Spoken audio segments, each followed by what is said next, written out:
பார்த்து திறந்தீங்க.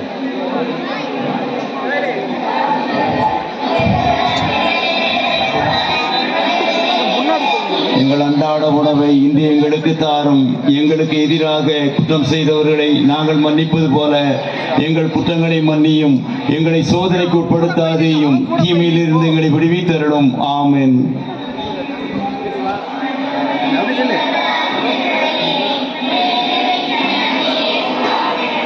புனித மரியே, இறைவனின் தாயே, பாவிலாயிருக்கிற எங்களுக்காக இப்பொழுதும் எங்கள் இறப்பின் வேளையிலும் வேண்டிக் கொள்ளும். ஆமென்.